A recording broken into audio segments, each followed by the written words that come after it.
La puerta cerrada. Tengo 87 años, y mis manos tiemblan cuando sostengo la taza de café por las mañanas. La artritis ha hecho nidos en mis dedos, y caminar hasta la cocina se ha vuelto toda una expedición. Pero hay algo que duele más que estos huesos cansados. Cada vez que paso frente a la puerta del cuarto de mi hijo, siento un nudo en la garganta que me corta la respiración. No la abro con frecuencia. De hecho, puedo contar con los dedos de una mano las veces que he entrado este año. La manija de bronce, que él tocó tantas veces al entrar y salir corriendo, ahora parece pesar toneladas cuando la giro. Allí adentro el tiempo se detuvo hace más de 30 años, la noche en que él salió después de nuestra última discusión, y nunca regresó. Recuerdo esa noche como si fuera ayer. Era un viernes de marzo. Llovía torrencialmente, y los relámpagos iluminaban la casa de manera fantasmal. Él tenía 22 años. Entonces, recién graduado de la universidad, con la cabeza llena de sueños que yo no entendía. Quería irse a la capital, conseguir trabajo en una empresa multinacional, hacer algo importante con su vida. Decía, yo, necio y testarudo, le grité que aquí tenía todo lo que necesitaba, que la empresa familiar era suficiente para cualquier hombre honrado. No entiendes nada, papá, me gritó esa noche, con los ojos brillando de lágrimas contenidas. El mundo es más grande que este pueblo, más grande que tu negocio, más grande que tus miedos, le respondí con palabras duras.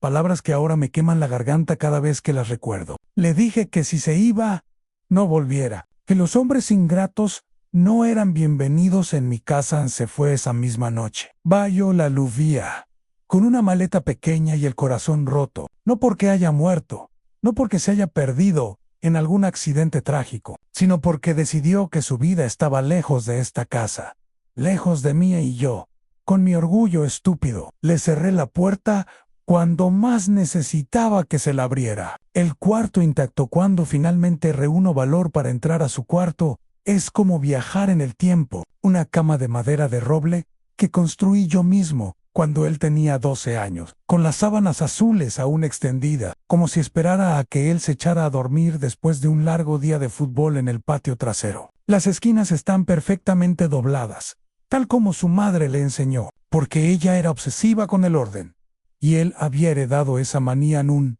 escritorio de madera barnizada, donde él hacía sus tareas todas las tardes. Libros juveniles se amontonan en una esquina en 100 años de soledad que leyó 3 veces. El Principito, que me pedía que le leyera cuando era pequeño. Varios libros de historia que devoraba como si fueran novelas de aventuras. Algunos cuadernos, con su letra apurada. Esa escritura inclinada que desarrolló en la secundaria y que yo siempre le decía que enderezara. Las páginas amarillentas muestran ejercicios de matemáticas, ensayos sobre la independencia nacional y en las últimas hojas, listas de empresas donde quería trabajar después de graduarse. En la esquina del cuarto, apoyado contra la pared como un soldado en descanso, está su balón de fútbol, la pelota que le regalé cuando cumplió 8 años y que fue su compañera inseparable durante toda la adolescencia. Está desinflada ahora, el cuero agrietado por el tiempo, pero yo no me atrevo a botarla. Cada vez que la veo, escucho el eco de sus gritos de alegría cuando anotaba un gol contra la pared del patio.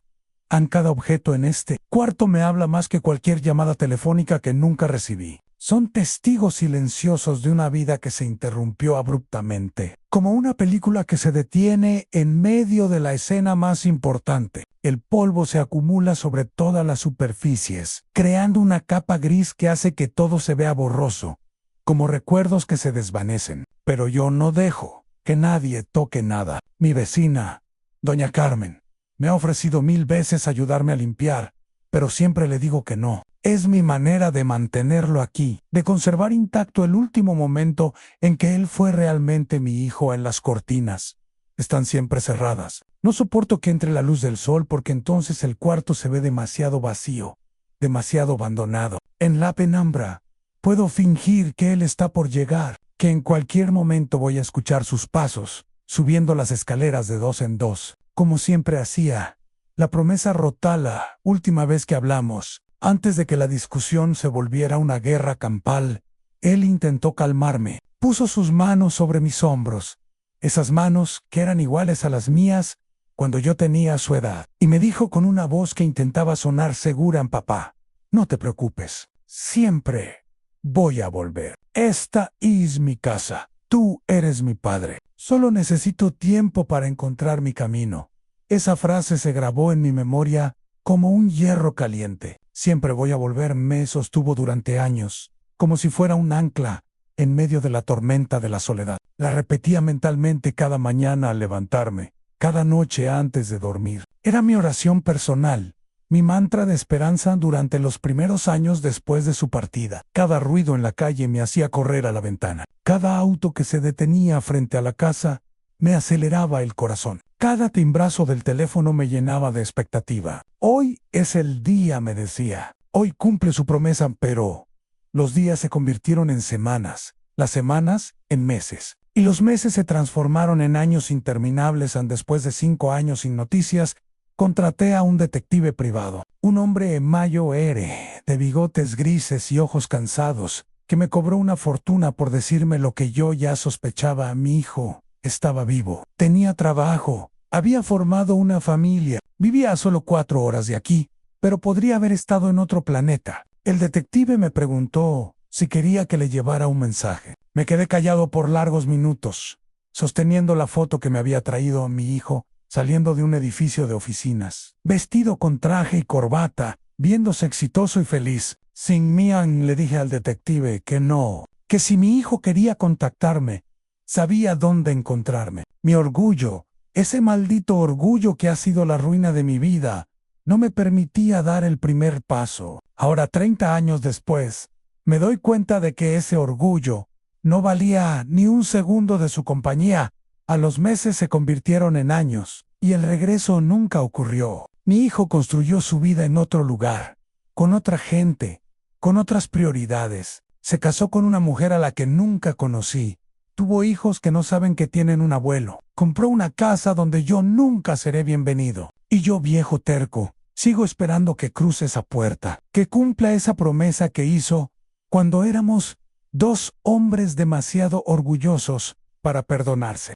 El eco de las risas cuando abro el cuarto después de semanas de mantenerlo cerrado. Me golpea una ola de sensaciones que me deja sin aliento. Primero, es el olor a una mezcla de madera vieja, libros añejos y ese aroma particular que tenía él. Una combinación de jabón y juventud que todavía flota en el aire después de todos estos años, pero luego llega algo más poderoso, en el eco de sus risas. No es algo que escuche literalmente, pero es tan real como el sonido de mi propia respiración. Son las carcajadas que resonaban por toda la casa cuando tenía 12 años y había descubierto un chiste nuevo. Las risas nerviosas cuando trajo a casa a su primera novia y yo los encontré besándose en el sofá de la sala. Las risas de complicidad cuando su madre nos regañaba por haber comido todo el pastel que había preparado para la visita de sus hermanas.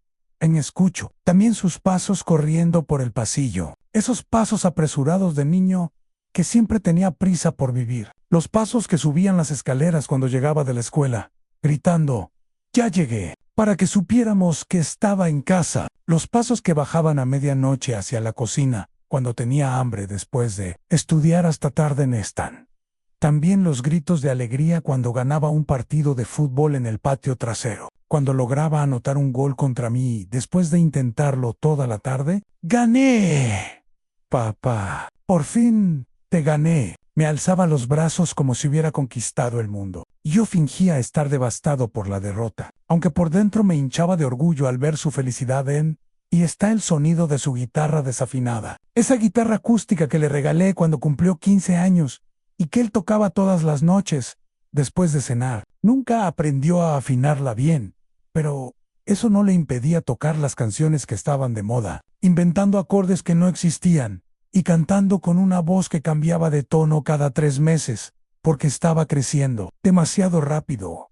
El cuarto no está vacío, está lleno de fantasmas. Fantasmas felices, fantasmas tristes, fantasmas de una vida que se vivió plenamente durante 22 años y que después se cortó abruptamente, como si alguien hubiera cambiado de canal en la televisión. Y cada fantasma me recuerda lo que perdí, no por tragedia, no por enfermedad, no por accidente, sino por mi incapacidad de entender que los hijos crecen y necesitan volar con sus propias alas. La silla vacía en la mesa, el comedor de esta casa, ha sido testigo de miles de comidas familiares. La mesa de madera maciza, que heredé de mi padre, ha sostenido platos de Navidad, cenas de cumpleaños, desayunos apurados antes de ir al trabajo, y esas cenas silenciosas de los días difíciles, cuando las palabras sobraban a veces. Cuando pongo la mesa para mi comida solitaria, todavía coloco su plato. Es un gesto automático,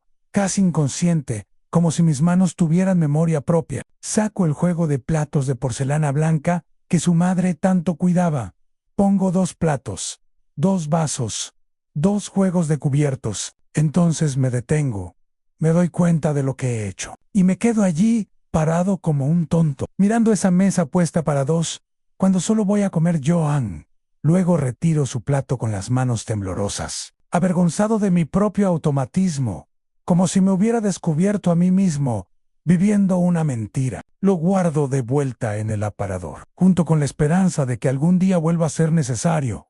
A la silla vacía pesa más que cualquier objeto de esta casa. Es una silla de madera con cojines que su madre bordó a mano, con flores pequeñas y delicadas que ahora están descoloridas por el tiempo. Él se sentaba siempre en el mismo lugar, de espaldas a la ventana, para poder ver la televisión de la sala mientras comía. Tenía la manía de balancearse hacia atrás, apoyándose solo en las 2 patas traseras de la silla, y yo siempre le gritaba que se iba a caer. «Algún día te vas a romper la cabeza», le decía. Él se reía y seguía haciéndolo. Ahora, esa silla está perfectamente quieta, empujada contra la mesa, como si estuviera esperando. A veces me siento en ella, tratando de sentir lo que él sentía, tratando de ver la casa desde su perspectiva, pero solo me siento como un intruso ocupando un lugar que no me corresponde, porque no solo falta él en esa silla, falta la promesa de familia,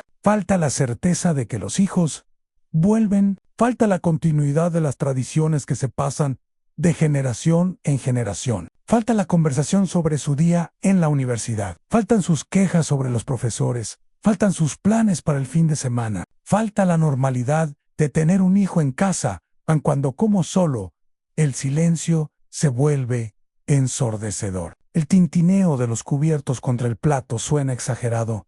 Mi propia masticación me resulta molesta. A veces pongo música o enciendo la televisión solo para llenar el vacío sonoro, pero nada puede llenar el vacío emocional de esa silla que permanece eternamente vacía. La carta nunca respondida hace 10 años. En una de esas noches de insomnio que se han vuelto tan frecuentes en mi vejez, decidí escribirle una carta. Me senté en su escritorio, en su cuarto, usando la misma lámpara de escritorio que él usaba para hacer sus tareas. Tomé papel y pluma, porque algo tan importante no podía escribirse en computadora, y comencé a derramar en palabras todo lo que llevaba guardado durante 20 años en punto. Fue una carta larga, de 12 páginas escritas con mi letra temblorosa de viejo, sincera hasta el dolor, llena de palabras que me costaron sangre escribir. Le pedía perdón por haber sido tan duro, por no haber entendido sus sueños, por haberle cerrado la puerta cuando más necesitaba mi apoyo. Le contaba sobre la muerte de su madre, sobre cómo en sus últimos momentos gritaba su nombre. Le hablaba de mi arrepentimiento, de las noches en que despertaba empapado en sudor, después de soñar con él. Le pedía que volviera, aunque fuera por un día, que se sentara conmigo a tomar café en la cocina, como hacíamos cuando él era universitario.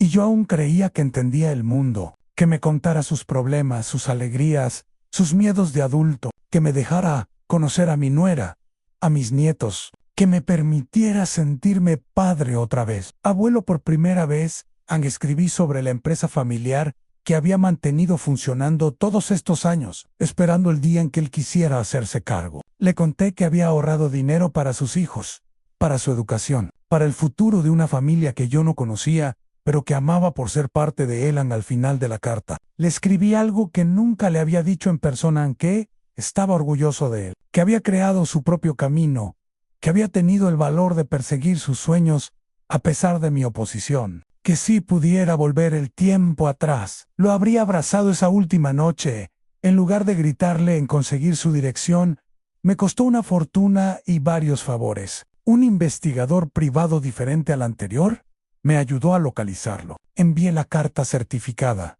para estar seguro de que llegara a sus manos. El comprobante de entrega llegó 2 semanas después de entregado. Firmado por el destinatario, nunca recibí respuesta. Esperé 1 mes, 2 meses, 1 año entero. Revisaba el buzón todos los días con la esperanza de encontrar un sobre con su letra. No sé si la leyó completa o si la rompió después de ver mi nombre en el remitente. No sé si lloró al leerla como yo lloré al escribirla. No sé si la guardó en un cajón como yo guardo las cartas que él me enviaba cuando era niño. Y se quedaba en el campamento de verano.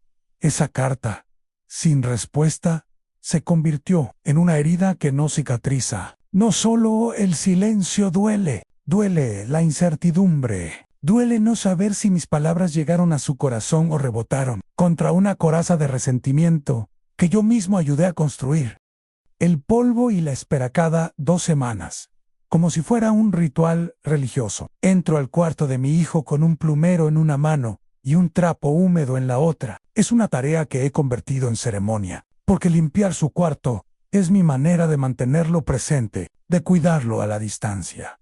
Empiezo por el escritorio, pasando el trapo suavemente sobre cada libro, cada cuaderno, cada bolígrafo que dejó abandonado. Los ordeno exactamente como él los tenía, porque después de 30 años he memorizado la posición exacta de cada objeto. El diccionario siempre estuvo a la izquierda de la lámpara. Los lápices en el portalápices que le regalé cuando empezó la secundaria. Las fotografías de sus amigos pegadas en la pared, con chinchetas que ahora están oxidadas. Después me ocupo de la cama. Sacudo las almohadas, estiro las sábanas, asegurándome de que todo esté perfecto por si acaso él llegara y quisiera acostarse a descansar. Doblo las esquinas, como su madre me enseñó, con esa precisión militar que ella exigía en todos los aspectos de la vida doméstica. El armario requiere más cuidado. Allí cuelgan sus camisas de adolescente, sus pantalones de cuando tenía 22 años, esa chaqueta de cuero que se compró con su primer sueldo de trabajo de medio tiempo. Las polillas han hecho algunos agujeros, pero yo las he reparado como he podido. No soy bueno cosiendo, pero hago el esfuerzo porque no quiero que sus cosas se deterioren. No quiero que el polvo lo cubra todo, porque eso sería aceptar que está muerto en vida para mí. El polvo es olvido, es abandono. Es la evidencia física de que el tiempo pasa y las cosas se quedan atrás. Mientras el cuarto esté limpio, mientras la cama esté tendida, mientras los libros sigan en su lugar ordenadamente, mantengo la ilusión de que él puede regresar en cualquier momento mientras limpio. Hablo con él, le cuento las noticias del pueblo, los cambios que ha habido en el barrio, los vecinos que se han muerto, los nuevos que han llegado. Le hablo de la empresa, de cómo he logrado mantenerla funcionando a pesar de mi edad. Le cuento sobre mi salud, sobre las medicinas que tomo, sobre las veces que he estado a punto de llamarlo, pero no me he atrevido. Ney. A veces, cuando termino de limpiar, me siento en su cama por unos minutos. Cierro los ojos y trato de sentir su presencia. Imagino que entra por la puerta, ve el cuarto impecable y me dice: gracias, papá, gracias por cuidar mis cosas, gracias por esperarme. Es mi forma de sobrevivir a la ausencia. Cada sábado de limpieza es una promesa renovada.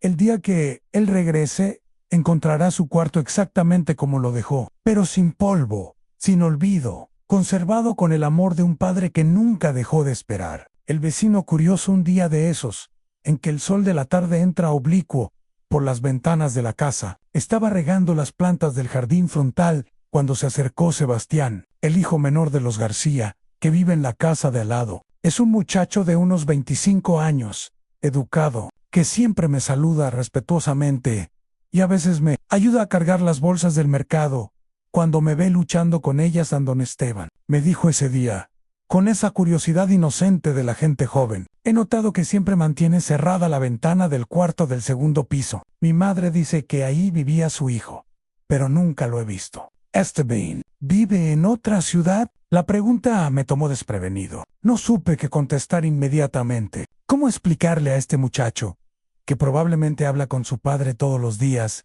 que yo mantengo un cuarto cerrado para un hijo que sigue vivo pero ausente. ¿Cómo decirle que guardo un espacio para alguien que decidió que yo no tenía lugar en su nueva vida? Me quedé callado por largos segundos, sosteniendo la manguera, mientras el agua seguía corriendo sobre las begonias que su madre tanto cuidaba. Sebastián esperó pacientemente mi respuesta, sin prisa, como si entendiera que había tocado un tema delicado. A mi hijo vive lejos, le dije finalmente, eligiendo las palabras con cuidado. Tiene su propia familia, su trabajo, pero mantengo su cuarto como él lo dejó, por si algún día quiere visitarnos. No era mentira, técnicamente, pero tampoco era toda la verdad. Sebastián asintió con comprensión, pero vi en sus ojos que había más preguntas que no se atrevía a hacer a mi padre. Vive en Bogotá, me dijo después de un momento. No viene muy seguido, pero cuando lo hace, se queda en mi cuarto y yo duermo en el sofá. Es bonito tener a la familia cerca, aunque sea de vez en cuando. Sus palabras me dolieron más de lo que él podría imaginar. Me dio vergüenza admitir que mi hijo no había pisado esta casa en 30 años, que no conocía a mis nietos, que probablemente ni siquiera sabía si yo seguía vivo. El muchacho se despidió con una sonrisa amable, pero yo me quedé allí parado, con la manguera en la mano, pensando en la diferencia entre su situación y la mía. Su padre vivía lejos, pero visitaba. El mío vivía cerca, pero había desaparecido esa noche. Mientras cenaba solo como todas las noches, pensé en la conversación. Sebastián había hecho la pregunta con respeto, como si entendiera que los viejos tenemos nuestras manías, nuestras costumbres inexplicables, pero esto no es una manía. Es mi forma de mantener viva la esperanza. Es mi manera de no aceptar que he perdido a mi hijo para siempre. Desde ese día, cada vez que veo a Sebastián, él me saluda con especial calidez, como si hubiera entendido algo importante sobre mi vida sin que yo tuviera que explicárselo. A veces me trae frutas de su árbol, otras veces se ofrece a cortar el césped de mi jardín. Son gestos pequeños de humanidad que me recuerdan que no todos los jóvenes olvidan a sus mayores. El miedo a morir solo a mis 87 años. He perdido muchas cosas. He perdido la agilidad de mis manos, la firmeza de mi voz, la nitidez de mi vista. He perdido amigos, hermanos, a mi esposa. He perdido la ilusión de que el mundo es un lugar justo, donde las buenas acciones siempre tienen recompensa. He perdido la fe en que el tiempo cura todas las heridas, pero hay algo que no he perdido en el miedo, no el miedo a la muerte en sí misma. Porque después de 8 décadas de vida, uno se va reconciliando con la idea de que todo tiene un final. Lo que me aterra, lo que me quita el sueño y me hace despertar empapado en sudor frío, es la posibilidad de morir sin que mi hijo cruce esta puerta, antes de que yo cierre los ojos para siempre. He calculado 1000 veces las probabilidades, según las estadísticas que he buscado en internet, con ayuda de mi vecina, porque yo nunca aprendí a usar esas máquinas. Un hombre de mi edad tiene una expectativa de vida de 3 años más, tal vez 5, si tengo suerte. Mi hijo tiene 53 años, está en la edad más productiva de su vida, probablemente demasiado ocupado con sus propios problemas para pensar en su padre moribundo.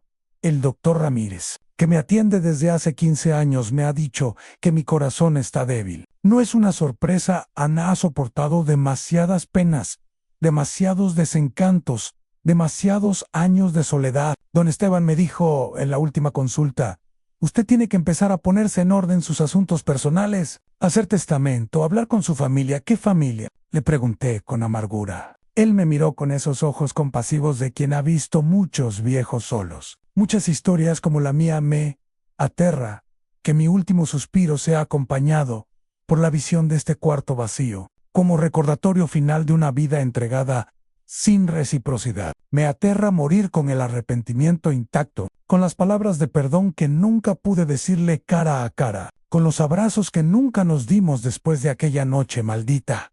He pensado muchas veces en buscarlo yo mismo, tomar un autobús, llegar a su ciudad, presentarme en su oficina, pero ¿y si me rechaza? ¿Y si me dice que ya es muy tarde, que el daño que le hice es irreparable? ¿Y si sus hijos preguntan quién es este viejo que dice ser su abuelo, y él tiene que explicarles que soy el padre que nunca les habló de ellos? Por las noches, cuando el silencio de la casa se vuelve opresivo, me imagino los diferentes escenarios de mi muerte. En el mejor de ellos, estoy en mi cama, enfermo pero consciente. Cuando escucho la puerta de entrada abrirse y sus pasos, subiendo las escaleras, entra a mi cuarto. Se sienta junto a mí.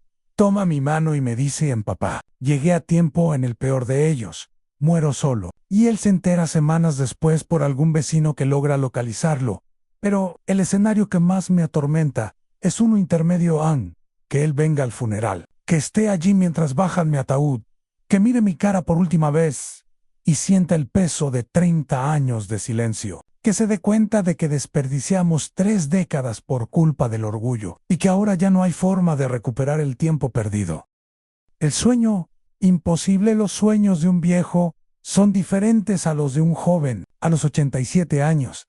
Ya no sueño con aventuras imposibles o con amores de juventud. Mis sueños son más simples, más domésticos, más desesperadamente reales, y hay uno que se repite con una frecuencia que me rompe el corazón cada vez que despierto en el sueño. Es una tarde de domingo soleada. Estoy en la cocina preparando café, ese café cargado que siempre me gustó y que el doctor ahora me ha prohibido, pero que en los sueños puedo tomar sin consecuencias. La cafetera hace ese ruido familiar, ese borboteo que ha sido la banda sonora de mis mañanas durante más de 60 años. De repente, escucho el sonido que he estado esperando durante 3 décadas en sus pasos en la escalera de entrada. No son los pasos pesados de un extraño o los pasos cautelosos de un ladrón. Son sus pasos, esos pasos que reconocería entre mil, con ese ritmo particular que tenía desde niño en 2 escalones rápidos.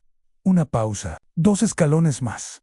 Luego está el sonido de la llave girando en la cerradura, pero no es la llave que él se llevó hace 30 años. En el sueño, de alguna manera, tiene una llave nueva, como si nunca hubiera habido una ruptura, como si hubiera estado viniendo a casa todos estos años. La puerta se abre lentamente, y por el pasillo llega su voz: «Papá, ya League». Es la misma voz con la que me saludaba cuando regresaba de la universidad, pero madura ahora. Con el peso de los años y la experiencia le aparece en la puerta de la cocina, y el tiempo se ha detenido. No está vestido elegante, como en la foto que me trajo el detective. Lleva jeans desgastados y una camisa de algodón, como usaba cuando vivía aquí. Su cabello tiene canas en las sienes, pero sus ojos son los mismos ojos brillantes de mi niño viejo. Me dice, con una sonrisa que me devuelve la vida: ya volví en el sueño, no hay reproches. No hay explicaciones incómodas sobre los 30 años perdidos. No hay lágrimas amargas ni palabras de recriminación. Solo hay el abrazo que hemos estado esperando ambos. Un abrazo que borra todo el dolor, toda la distancia, todo el tiempo malgastado. Lo abrazo y siento que su cuerpo es sólido, real. Puedo oler su champú, el mismo que usaba cuando era joven. Puedo sentir cómo me aprieta contra él, como si él también hubiera estado esperando este momento. «¿Cómo está mi cuarto?», me pregunta, como si fuera la cosa más natural del mundo. «Igual que siempre», le respondo. «Te estuve esperando en el sueño». Subimos juntos las escaleras hacia su cuarto. Él abre la puerta y sonríe al ver que todo está exactamente como lo dejó. Se sienta en la cama, toma su guitarra desafinada y toca una canción que yo no había escuchado en 30 años. Conversamos durante horas. Me cuenta sobre su esposa, sobre mis nietos, sobre su trabajo. Yo le hablo de su madre, de cómo murió esperándolo, de todas las noches que pasé despierto pensando en él en el sueño. Él entiende. En el sueño me perdona. En el sueño yo también me perdono a mí mismo, pero siempre, inevitablemente, despierto. Y el cuarto sigue igual, intacto, frío, silencioso. La realidad me golpea como una bofetada. Sigo siendo un viejo de 87 años que vive solo con sus recuerdos. El café que huelo no es el que preparé en el sueño, es el aroma que flota desde la cocina de mis vecinos. Los pasos que creo escuchar son solo los crujidos de esta casa vieja que se queja con cada cambio de temperatura. El despertar, después de ese sueño, es lo más cruel que puede experimentar un hombre de mi edad, porque durante esos minutos de inconsciencia, fui feliz de una manera que la realidad me ha negado durante 3 décadas. Durante esos momentos, tuve de vuelta a mi hijo, tuve de vuelta a mi familia, tuve de vuelta la sensación de que mi vida había valido la pena. considerado muchas veces no levantarme de la cama después de ese sueño. Cuidar Mali, con los ojos cerrados, tratando de regresar al mundo donde él volvió a casa. Pero el cuerpo de un viejo no permite estos lujos. La vejiga llena, la artritis en las rodillas, el hambre matutina, todo conspira para obligarme a enfrentar un día más de realidad. El mensaje en voz alta esta mañana, después de despertarme del sueño de siempre y de enfrentar una vez más la crueldad del amanecer solitario, decidí hacer algo que nunca había hecho antes. Me vestí despacio. ¿Cómo hago todo ahora? Desayuné mi café negro con 2 tostadas secas y subí al cuarto de mi hijo. Abrí las cortinas por primera vez en meses. La luz del sol entró como una cascada dorada, iluminando el polvo que flotaba en el aire como miles de partículas de tiempo suspendido. Me senté en su cama, esa cama que he mantenido tendida durante 30 años, y empecé a hablar en voz alta. No estaba loco. Sabía perfectamente que él no estaba allí para escucharme. Pero tenía tantas cosas guardadas, tantas palabras que se habían acumulado en mi pecho, como piedras en un río, que necesitaba sacarlas de alguna manera. Y su cuarto era el único lugar donde sentía que podía ser honesto conmigo mismo. Anijo, empecé, con la voz quebrada por años de silencio. Si alguna vez recuerdas este cuarto, si alguna vez piensas en mí cuando estás solo en tu casa, quiero que sepas algo. Quiero que sepas que no ha pasado un solo día, ni uno solo, en que no haya pensado en ti. A la luz del sol calentaba mi rostro mientras hablaba, y por un momento pude fingir que él estaba allí, sentado en su escritorio, escuchándome con esa atención respetuosa que tenía cuando era niño.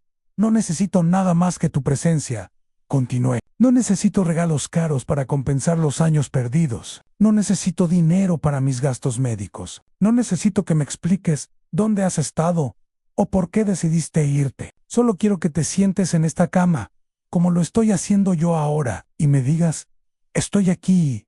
En las palabras salían solas, como si hubieran estado esperando 30 años para ser pronunciadas. Le hablé de su madre, de cómo gritaba su nombre en sus últimos días. Le hablé del detective que contraté, de la foto donde se veía exitoso y feliz. Le hablé de la carta que nunca contestó, de las noches de insomnio, de los cumpleaños silenciosos. He cometido muchos errores, admití, hablando a la habitación vacía como si fuera un confesionario. Fui demasiado duro contigo. Quise controlarte cuando debí haberte dado alas. No entendí que tu felicidad era más importante que mis planes para ti. Pero hijo, era la única forma que conocía de ser padre. Mi padre fue duro conmigo, y yo pensé que esa dureza me había hecho un hombre fuerte. No entendí que los tiempos habían cambiado, que tú necesitabas algo diferente.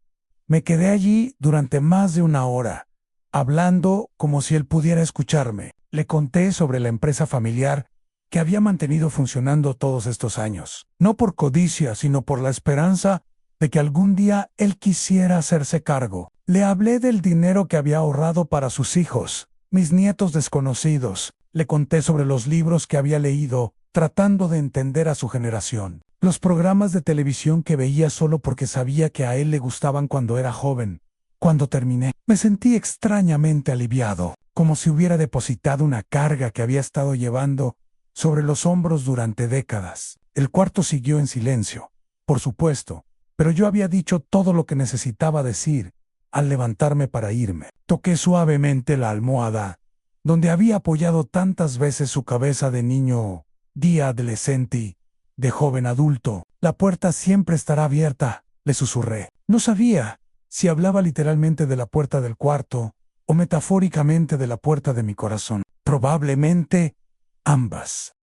El legado del cuarto hace algunas semanas, después de una visita al médico que me dejó más preocupado de lo usual, decidí hacer algo que había estado posponiendo durante años, en escribir mi testamento. No porque tenga grandes riquezas que legar, sino porque necesito asegurarme de que mis últimas voluntades queden claras, especialmente en lo que respecta al cuarto de mi hijo An, el abogado, un hombre mayor que me conoce desde que era niño. Vino a la casa porque ya me cuesta trabajo salir. Nos sentamos en el comedor, esa mesa donde tantas veces puse un plato de más esperando a mi hijo, y comenzamos a revisar mis posesiones en la casa. Le dije, se la dejo a él, por supuesto. A mí, aunque no haya vivido aquí en 30 años, aunque probablemente la venda en cuanto se entere de que soy dueño de ella. Es suya, siempre fue suya. El abogado tomó notas sin hacer preguntas incómodas. Ha visto muchos casos como el mío, padres que dejan todo a hijos ausentes, esperando que la herencia sea el puente que una lo que la vida separó. Pero hay una condición, agregué, sorprendiendo al abogado y sorprendiéndome a mí mismo. El cuarto del segundo piso, su cuarto, debe permanecer intacto durante al menos un año después de mi muerte. Si él quiere vender la casa, está en su derecho. Si quiere cambiar todo el resto, y su decision. Pero ese cuarto con todas sus cosas debe quedarse como está durante 12 meses. ¿Puedo preguntar por qué, don Esteban?, me dijo el abogado con curiosidad genuina. Porque quiero que vea lo que perdimos, respondí después de un largo silencio. Quiero que entre a ese cuarto y vea que su padre lo esperó hasta el último día de su vida. Quiero que entienda que el amor de un padre no tiene fecha de vencimiento, que no se rinde, que no se cansa de esperar, que quizás nunca regrese, ni siquiera después de mi muerte. Es posible que envíe algún empleado de una empresa de bienes raíces a evaluar la propiedad, que nunca pise personalmente esta casa que fue su hogar durante 22 años. Es posible que vea el cuarto intacto como una obsesión de viejo, como una muestra más de que su padre era un hombre que no sabía soltar el pasado.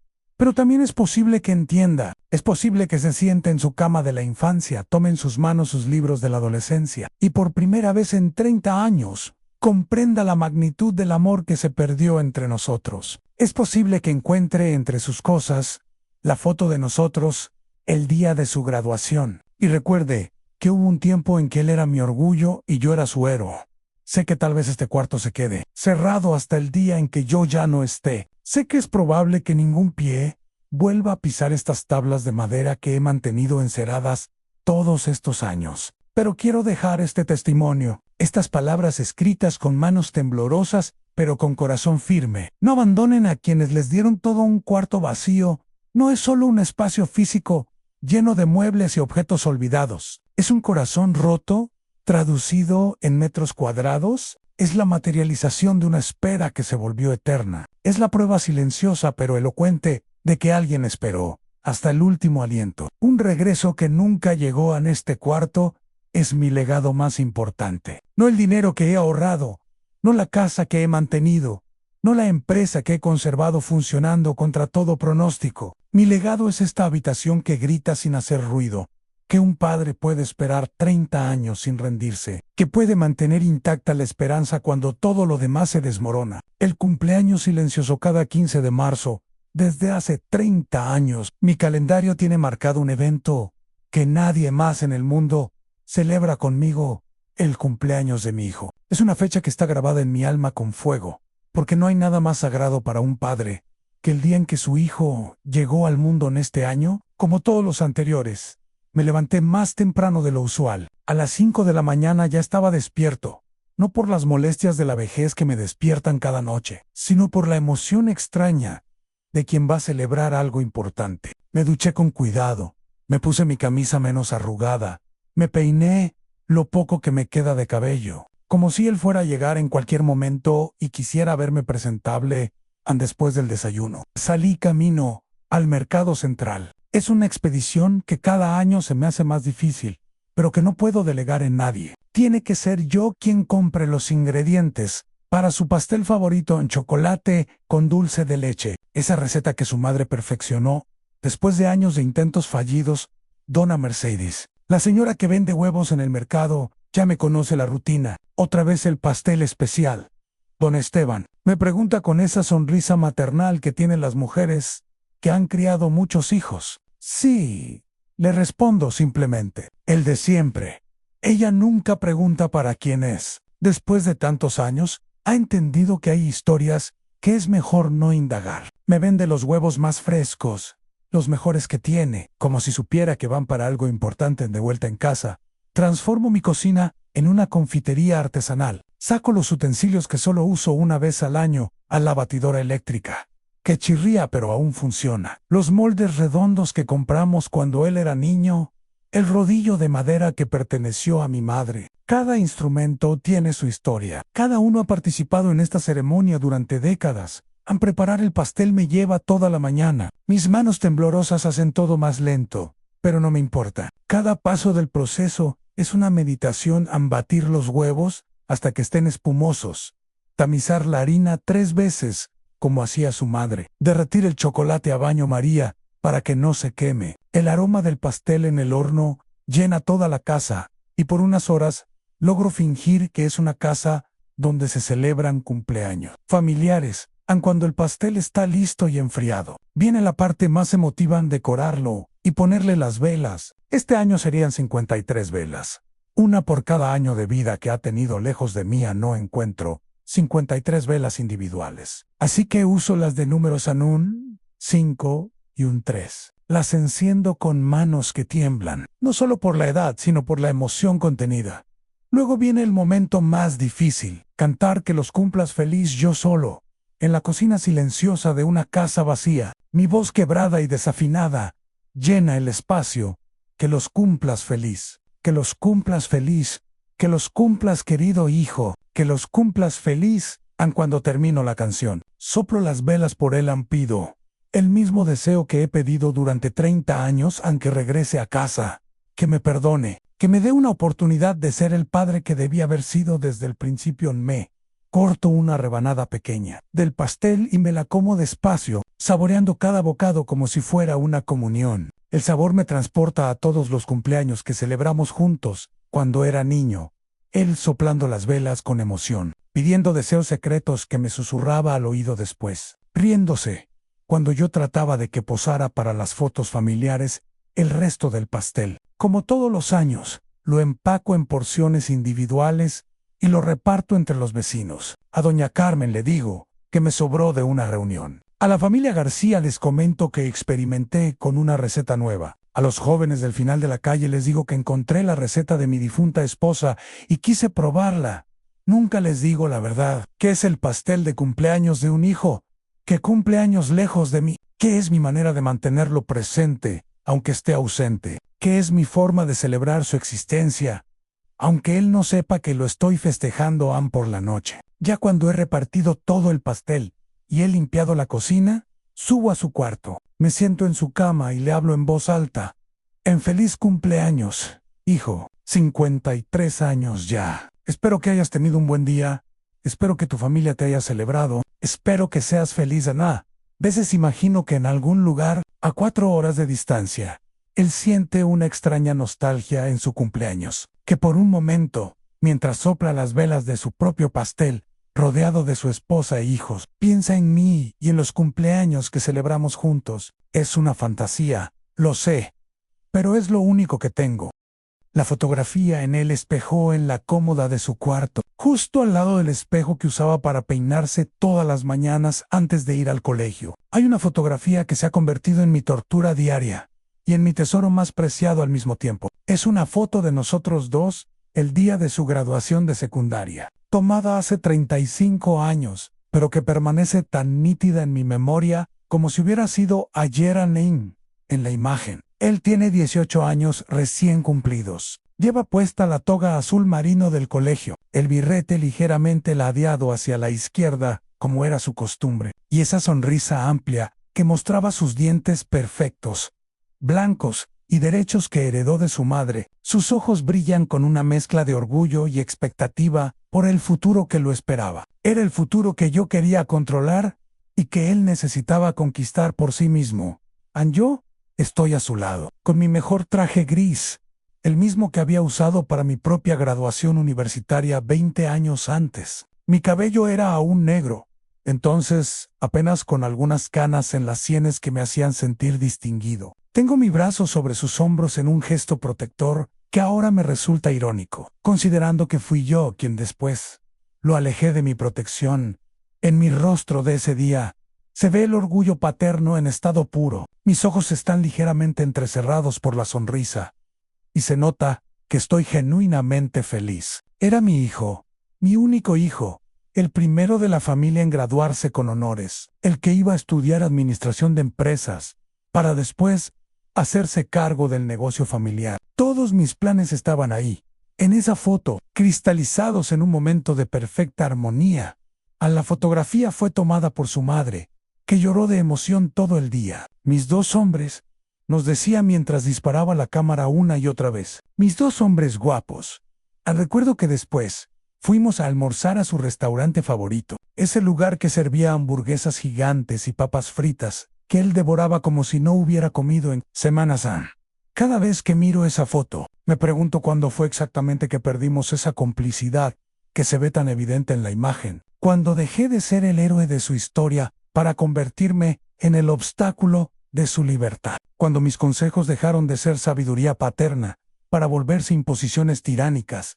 Tal vez fue gradual, tan sutil que no me di cuenta hasta que fue demasiado tarde. Durante la universidad nuestras conversaciones se fueron volviendo más tensas. Él me contaba sobre profesores que le hablaban de oportunidades en multinacionales, de becas para estudiar en el extranjero, de un mundo más grande que nuestro pequeño pueblo. Yo le respondía que todo eso estaba muy bien, pero que la estabilidad estaba aquí, en casa, en el negocio que había construido pensando en él al papá. Me decía con paciencia cada vez más forzada: el mundo ha cambiado, hay oportunidades que antes no existían.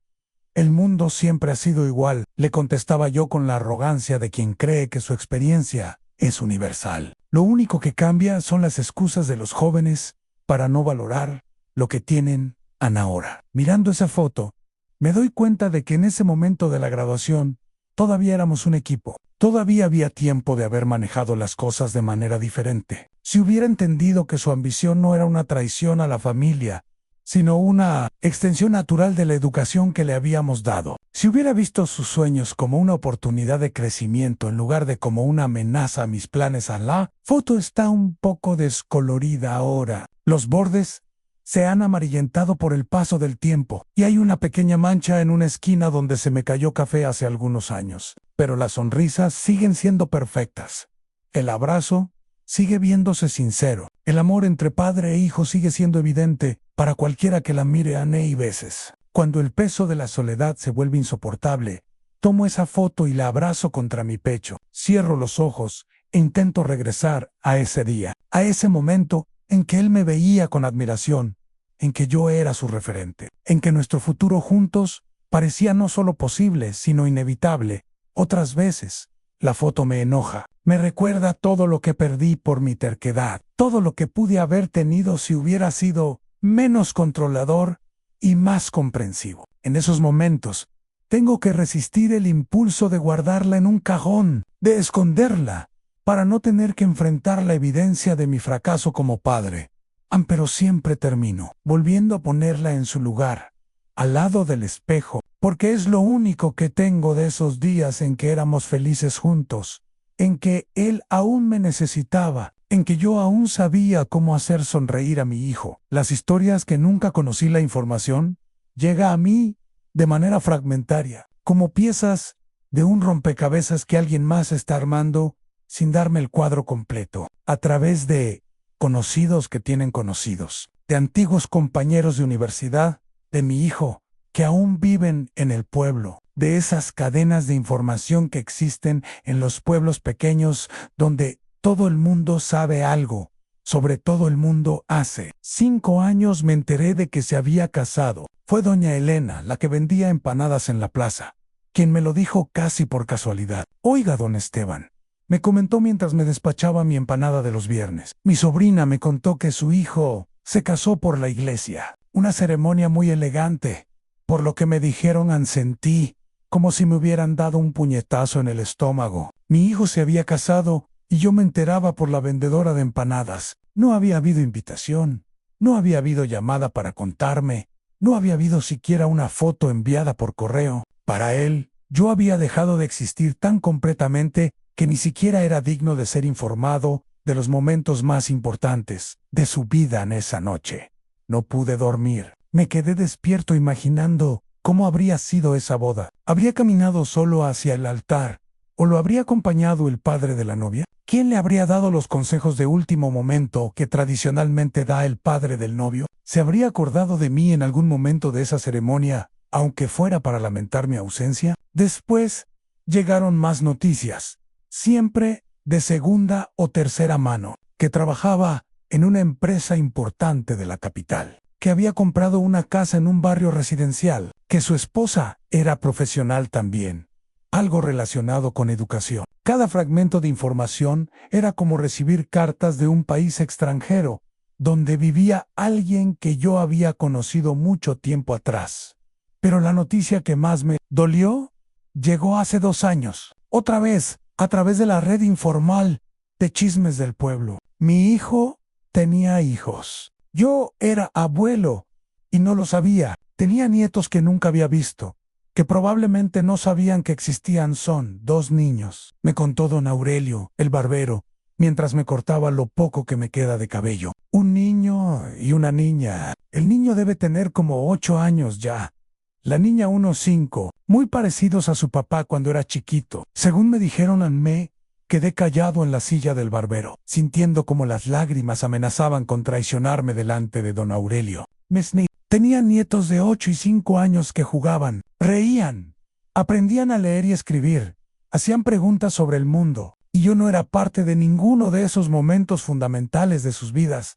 Esa noche, por primera vez en años, lloré por los cumpleaños de mis nietos, que nunca celebraría, por los cuentos que nunca les contaría antes de dormir, por los consejos de abuelo que nunca podría darles. Lloré por las vacaciones familiares donde mi silla quedaría vacía, por las fotos familiares donde mi rostro nunca aparecería. Me duele imaginar cómo les habrá hablado mi hijo de mí, si es que alguna vez lo ha hecho. Les habrá dicho que su abuelo es un hombre malo que no supo entender sus sueños. Les habrá contado que tuvimos una pelea terrible y que por eso no nos hablamos. O simplemente habrá borrado mi existencia de sus vidas, creando una historia familiar donde yo nunca existí. Tal vez les dice que sus abuelos paternos murieron cuando él era joven. Tal vez inventó una historia triste, pero limpia, donde no hay culpables ni resentimientos, solo una ausencia explicable por la muerte. Sería más fácil para todos para él, que no tendría que explicar por qué cortó relaciones con su padre, para su esposa, que no tendría que lidiar con la incomodidad de un suegro problemático, para mis nietos, que no tendrían que cargar con el peso de saber que tienen un abuelo vivo, pero inaccesible.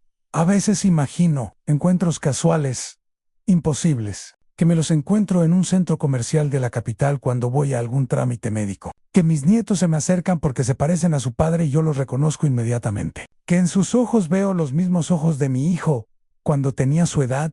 ¿Usted conoce a mi papá?, me preguntaría el niño Mayo Ere, con esa curiosidad natural de los niños, y yo no sabría qué responder. ¿Cómo explicarle a un niño de 8 años que soy su abuelo, pero que su padre y yo no nos hablamos desde antes de que él naciera? Estas historias que nunca conocí, estos pedazos de vida de mi hijo que me llegan como ecos lejanos, son tal vez lo más doloroso de toda esta situación, porque no solo perdí a mi hijo, perdí también la oportunidad de ser abuelo, de tener una segunda generación que tal vez habría podido reparar lo que la primera rompió.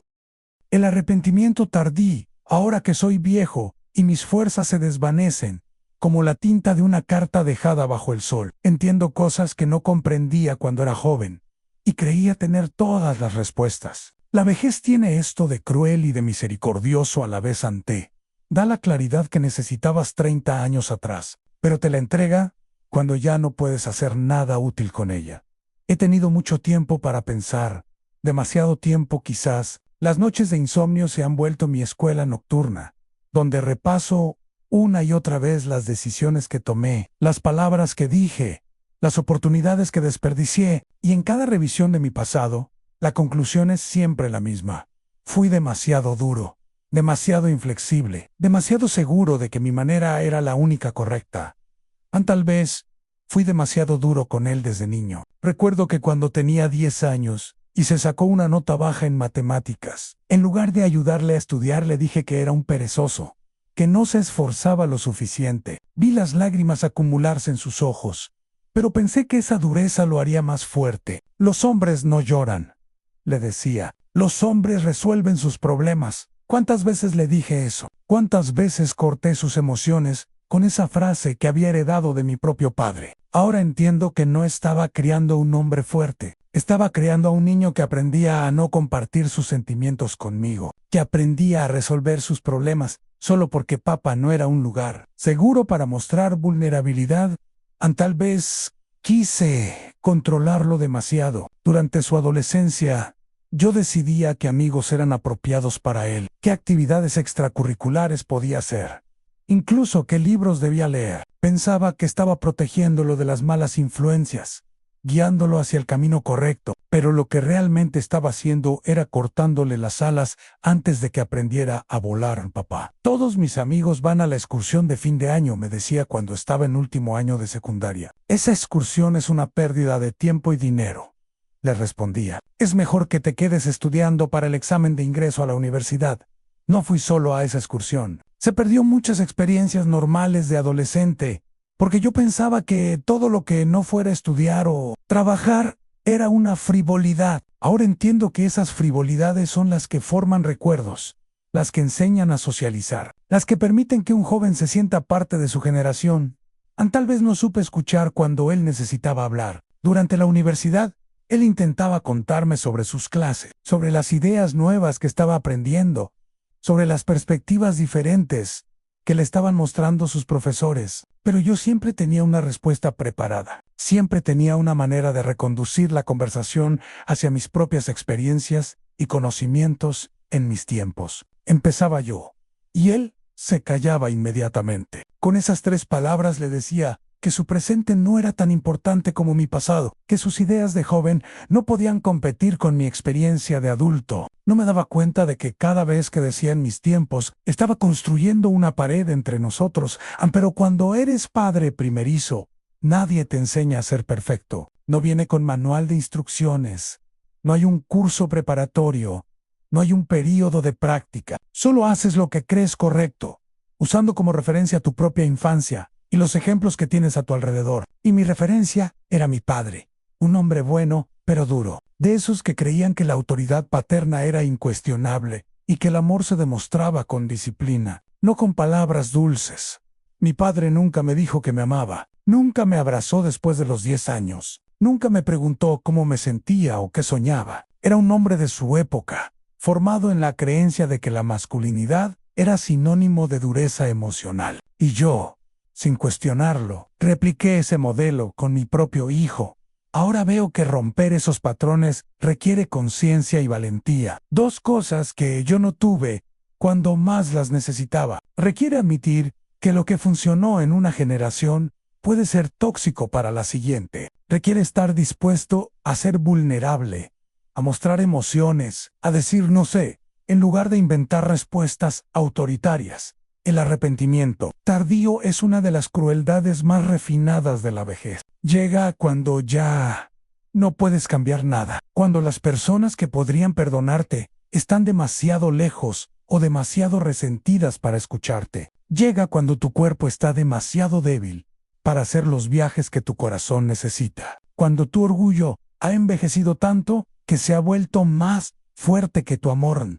Pero aunque sea tardío, aunque llegue cuando ya no sirve para reparar el daño, el arrepentimiento verdadero tiene su propio valor. Me hace más humano, más consciente de mis limitaciones, más compasivo con otros padres que están cometiendo los mismos errores que cometí yo. Si pudiera hablar con padres jóvenes, les diría: equivócate por amor, nunca por dureza. Prefiere ser demasiado comprensivo que demasiado estricto. Los hijos perdonan la debilidad paterna, pero a veces nunca olvidan la crueldad.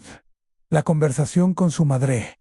Su madre murió hace 15 años, un martes de lluvia que nunca podré olvidar. Había estado enferma durante meses, luchando contra un cáncer que la fue consumiendo lentamente, como una vela que se derrite, gota a gota. Durante esos últimos meses, ella se aferró a la esperanza de ver a su hijo una vez más, de abrazarlo antes de partir, de despedirse como las madres necesitan despedirse, y me decía desde la cama del hospital, con esa voz que cada día sonaba más frágil: tienes que llamarlo, tienes que decirle que estoy enferma, que necesito verlo. Yo me quedaba callado, sosteniendo su mano que había perdido tanto peso, que parecía la mano de un pajarito. ¿Cómo explicarle que ya no tenía su número de teléfono? ¿Cómo confesarle que mi orgullo me impedía buscarlo, incluso en esas circunstancias extremas? Ya lo llamé, Le mentía. Está muy ocupado en el trabajo, pero dice que viene pronto. Era una mentira piadosa que me quemaba la garganta cada vez que la decía. Veía la esperanza iluminarse en sus ojos, y yo sabía que estaba alimentando una ilusión que nunca se cumpliría. Pero no podía quitarle esa esperanza. Era lo único que la mantenía luchando. Lo único que hacía que tomara las medicinas y soportara las quimioterapias. Anne, en sus últimos días, cuando la morfina la mantenía en un estado entre el sueño y la vigilia, empezó a delirar, pero no deliraba con cosas extrañas o incoherentes. Deliraba con él gritaba su nombre con una desesperación que me partía el alma.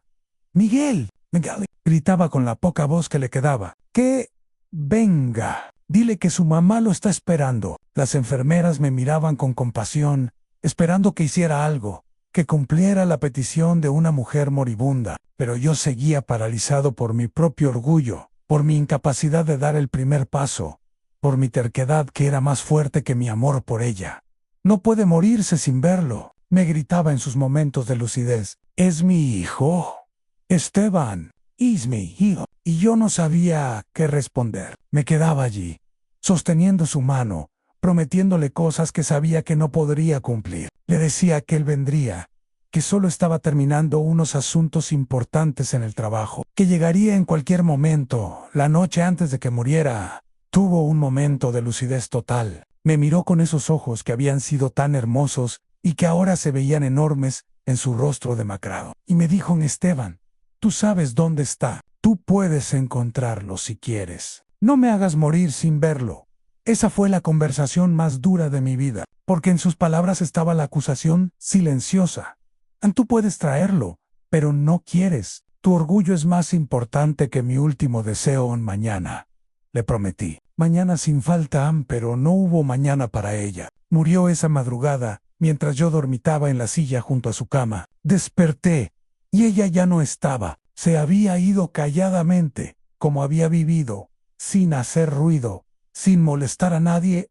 Nunca vino, ni siquiera al funeral. Me enteré después, por el mismo investigador que había contratado años atrás, que si se había enterado de la muerte de su madre, algún conocido común, se lo había comunicado, pero no vino al velorio, no vino al entierro, no llamó para dar el pésame en esa ausencia.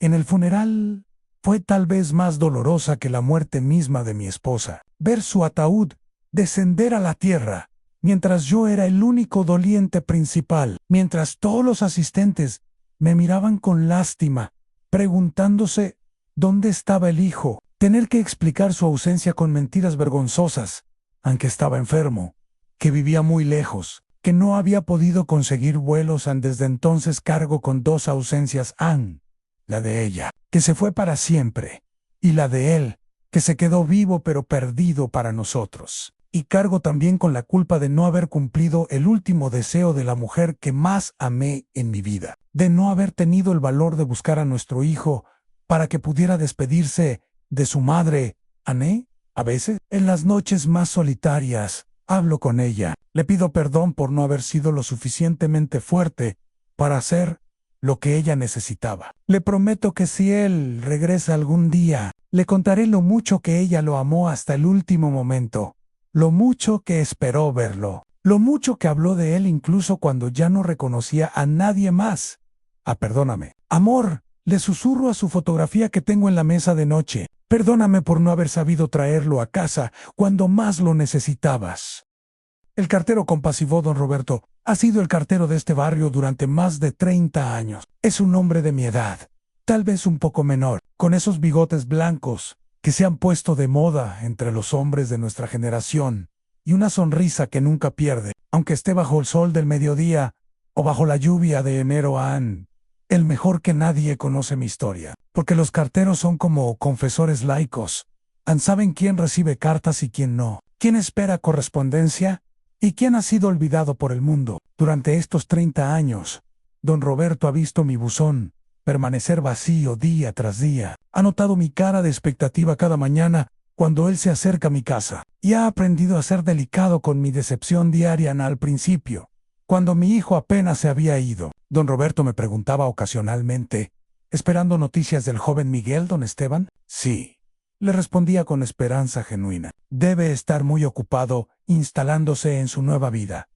Pasaron los meses y las preguntas se volvieron menos frecuentes, pero más cargadas de compasión. Don Roberto empezó a darse cuenta de que esta no era una ausencia temporal, sino algo más profundo y duradero. Nada hoy, don Esteban, me decía cuando veía que yo salía al jardín en los horarios de reparto del correo, fingiendo que regaba las plantas, pero en realidad esperando ver si traía algo para mí. Con el paso de los años, nuestra comunicación se volvió aún más sutil. Ahora, cuando me ve en el jardín, simplemente me da palmaditas en el hombro y niega suavemente con la cabeza. Es nuestro código silencioso, desarrollado a través de décadas de desilusiones compartidas. Él entiende mi esperanza diaria, y yo entiendo su compasión diaria. A veces se queda un momento conmigo, especialmente en los días en que nota que me veo más triste de lo usual. No habla mucho, porque don Roberto es un hombre sabio, que entiende que hay dolores que no se curan con palabras, sino con presencia. ¿Cómo está la salud, don Esteban?, me pregunta, apoyándose en su bicicleta de reparto. Ahí vamos, la respondo. Un día a la vez. Es una conversación simple, pero cargada de significado. Él sabe que no estoy hablando solo de mi salud física. Sabe que cada día que paso sin noticias de mi hijo es un día que tengo que sobrevivir, un día que tengo que encontrar razones para levantarme y seguir adelante. Don Roberto tiene sus propios hijos, 3 varones que viven en la misma ciudad y que lo visitan regularmente. Los he visto llegar en sus autos los domingos, con nietos que corren por su jardín y hacen ruido y alegría. Pero él nunca presume de su fortuna familiar delante de mí. Nunca me cuenta sobre las cartas que escriben sus hijos, sobre las fotos que le envían sus nietos, sobre las llamadas telefónicas que recibe. Esa delicadeza me conmueve profundamente. En un mundo donde la gente suele ser insensible, sin darse cuenta, don Roberto ha desarrollado esa sabiduría emocional que solo tienen quienes han visto mucho dolor humano y han aprendido a respetarlo. Una vez, hace algunos años, me trajo una carta certificada. Por un momento, mi corazón se aceleró tanto que pensé que me iba a dar un infarto. Veía el sobre en sus manos y fantaseaba con que fuera de mi hijo, con que hubiera decidido escribirme después de tantos años de silencio. Es de la oficina de impuestos, me dijo don Roberto suavemente, viendo la esperanza iluminarse y apagarse en mis ojos en esa vez. Después de firmar la recepción de la carta burocrática, me quedé parado allí con los ojos llenos de lágrimas que no me atrevía a derramar. Don Roberto dejó su bicicleta apoyada en mi portón y se acercó a don Esteban, me dijo, poniendo su mano en mi hombro. Hay cartas que llegan sin sobre y abrazos que se sienten sin brazos. Tal vez su hijo piensa en usted más de lo que usted cree.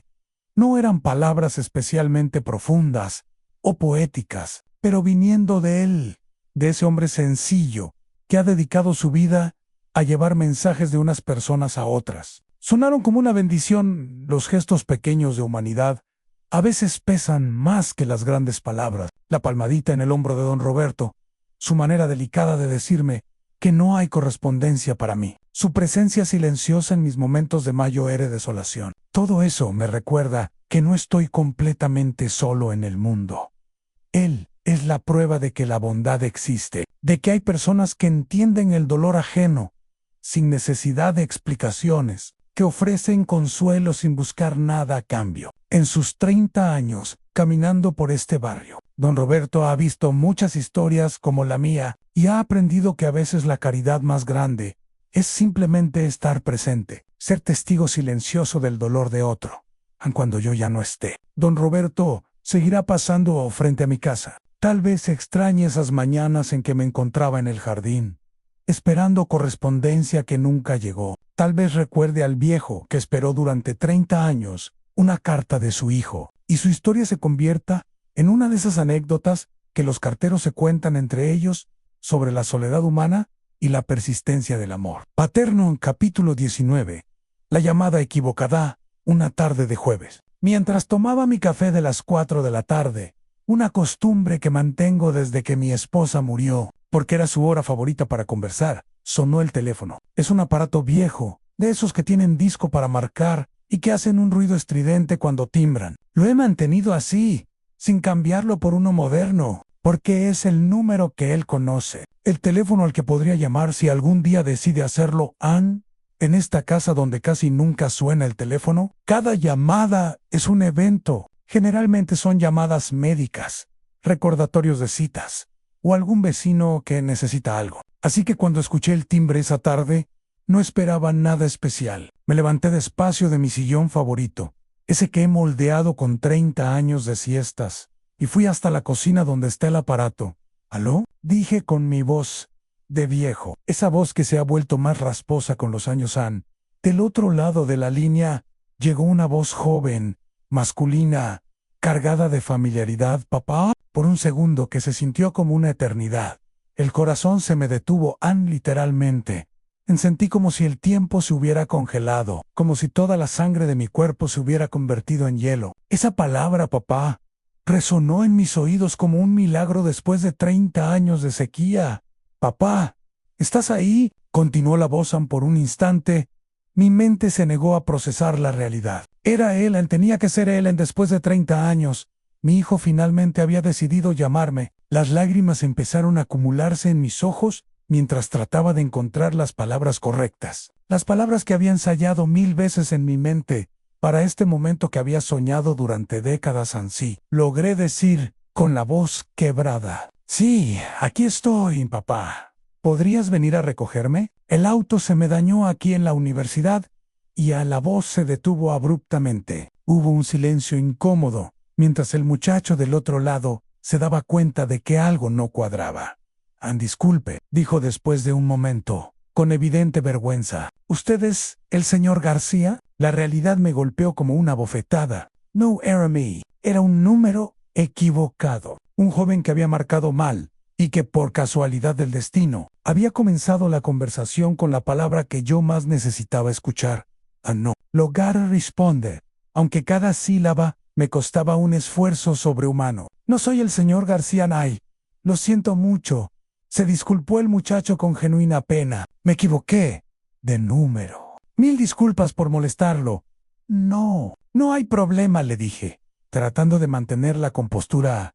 El muchacho colgó, dejándome allí, parado en la cocina con el auricular en la mano, sintiendo cómo esa palabra, papá, resonaba en mis oídos como un eco doloroso. Hacía tanto tiempo que nadie me llamaba así. Hacía tanto que había olvidado cómo se sentía escuchar esa palabra dirigida hacia mí. Me cuídale. Inmóvil.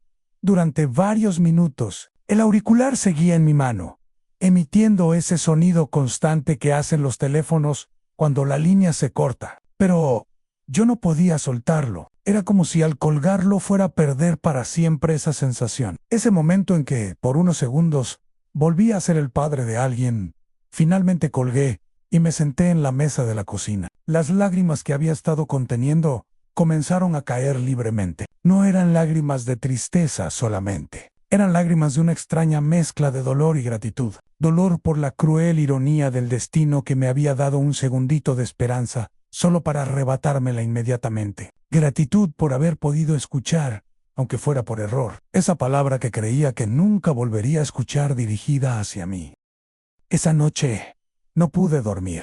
Me quedé despierto pensando en la voz de ese joven desconocido, en cómo sonaba natural y confiado cuando dijo papá, en cómo se notaba que tenía una relación fluida y cariñosa con su padre. Era el tipo de relación que yo había tenido con mi hijo cuando era universitario, cuando me llamaba para pedirme que lo recogiera, para contarme sobre sus clases, para preguntarme consejos sobre cosas sin importancia. Me pregunté cómo sería la vida del señor García, ese hombre afortunado cuyo hijo lo llama sin ceremonias, le pide favores como algo natural, cuenta con él para resolver sus problemas pequeños. ¿Se daba cuenta de su suerte? Sabía que había padres en el mundo que darían cualquier cosa por recibir una llamada pidiendo que los recogieran. Al día siguiente, la llamada equivocada se había convertido en un regalo extraño pero valioso. Me había recordado cómo se sentía ser necesario para un hijo, cómo sonaba la confianza en la voz de un joven que sabe que su padre estará allí para él. Me había dado, aunque fuera por segundos, la experiencia de volver a ser papá para alguien antes de ese día. Cada vez que suena el teléfono, una pequeña parte de mi corazón se acelera con la esperanza de que sea otra llamada equivocada. Otra oportunidad de escuchar esa palabra mágica, aunque no sea dirigida realmente hacia mí, porque he aprendido que a veces los milagros vienen disfrazados de errores y que la bondad del universo puede manifestarse de las maneras más inesperadas. Los domingos eternas, si tuviera que elegir cuál es el día más largo de la semana, sin dudar, diría que los domingos, no por las horas que duran, que son las mismas 24 de cualquier otro día, sino por el peso emocional que cargan, por la manera en que el tiempo parece moverse más lento, como si fuera una película reproducida en cámara lenta. Los domingos siempre fueron especiales en esta casa cuando él era joven. Era nuestro día de familia, el día en que no había trabajo, ni escuela, ni obligaciones urgentes. Su madre preparaba desayunos especiales, pancakes con miel, huevos revueltos con queso, café recién molido que llenaba toda la casa con su aroma. Nosotros, los dos hombres de la familia, nos sentábamos en la mesa del comedor mientras ella iba y venía de la cocina, sirviéndonos y sirviéndose, creando esa atmósfera de tranquilidad doméstica que solo existe los domingos por la mañana después del desayuno. Él y yo leíamos el periódico juntos. Yo le explicaba las noticias políticas que no entendía. Él me contaba sobre los deportes que aparecían en la sección correspondiente. Discutíamos sobre fútbol, sobre las decisiones del alcalde, sobre las cosas que estaban pasando en el mundo. Eran conversaciones sin prisa, sin urgencia, el tipo de charlas que solo son posibles cuando no hay nada más importante que hacer que estar juntos en papá. Me preguntaba cuando tenía 14 o 15 años,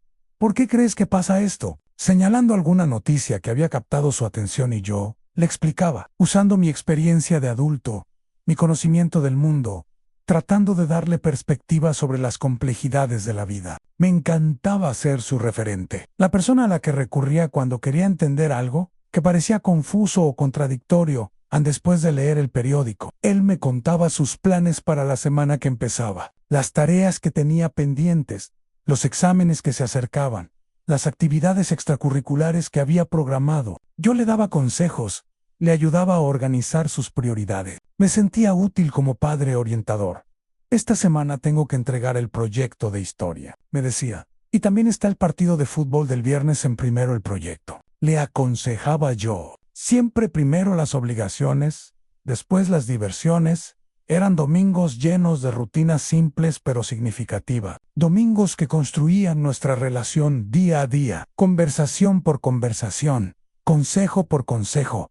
Ahora los domingos son los peores días de mi calendario. Son días que se estiran como chicle, horas que pasan con una lentitud torturante. Me levanto a la misma hora que siempre, por costumbre, pero ya no tengo la expectativa alegre del desayuno compartido. Preparo café para dos por costumbre. Un automatismo que mi cuerpo ha mantenido durante 30 años. Pongo 2 tazas sobre la mesa. Saco 2 platos del aparador.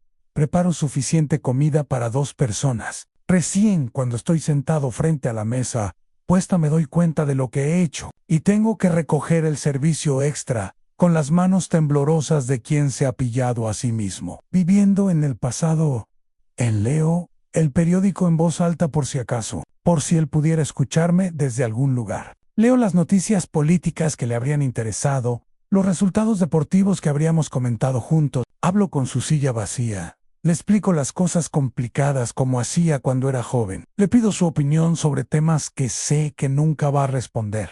¿Qué piensas de esta decisión del gobierno? Le pregunto al aire. ¿Crees que está bien lo que hizo el presidente? El silencio que sigue a mis preguntas es ensordecedor. Es el silencio de 30 años de conversaciones que nunca tuvimos, de consejos que nunca pude dar, de opiniones que nunca pude escuchar. Los domingos por la tarde son aún peores. Es el momento en que las familias normales se juntan, cuando los hijos adultos visitan a sus padres, cuando los abuelos conocen a sus nietos, cuando se hacen esos almuerzos multitudinarios que llenan las casas de ruido y alegría. Yo me santo en mi sillón del living y escucho los sonidos que vienen de las casas vecinas, risas de niños jugando en los patios, conversaciones de adultos que se filtran a través de las ventanas abiertas, el ruido de varios autos estacionándose porque han llegado las visitas dominicales. Cada ruido ajeno me recuerda mi propia soledad. Cada carcajada que escucho desde las casas de al lado es una carcajada que no tengo. Cada conversación es una conversación que me falta. Cada vuelo que grita un niño en la distancia es un título que nunca podré usar. Espero que cada ruido en la calle sea él regresando a casa. Cada auto que se detiene frente a mi puerta hace que mi corazón se acelere con esperanza. Cada vez que alguien toca el timbre, aunque sea el vendedor de pan o algún vecino que necesita algo, una parte de mi fantasea con que sea mi hijo que ha decidido volver. Pero los domingos pasan, uno tras otro, todos iguales en su vacuidad, todos idénticos en su promesa incumplida. Why yo sigo aquí, en esta casa donde el tiempo se detuvo, esperando un domingo diferente, un domingo en que el ruido de un auto conocido me haga correr hacia la ventana y ver a mi hijo bajándose con una sonrisa y diciendo: «Papá, vine a desayunar contigo como en los viejos tiempos». La lección del espejo esta mañana, mientras me afeitaba frente al espejo del baño, como hago todos los días desde hace más de 70 años, me detuve a observarme realmente, no solo para asegurarme de que la navaja estuviera haciendo su trabajo, sino para ver qué había quedado del hombre que una vez fui. A lo que vi, me estremeció. Estaba mirando el rostro de mi padre. Era como si el tiempo hubiera jugado una broma cruel conmigo. Las mismas arrugas profundas alrededor de los ojos, la misma manera en que la piel se colgaba ligeramente de la mandíbula, la misma expresión de cansancio perpetuo que mi padre tenía cuando yo era joven. Incluso la forma en que fruncía el ceño al concentrarme en el afeitado era idéntica a la suya.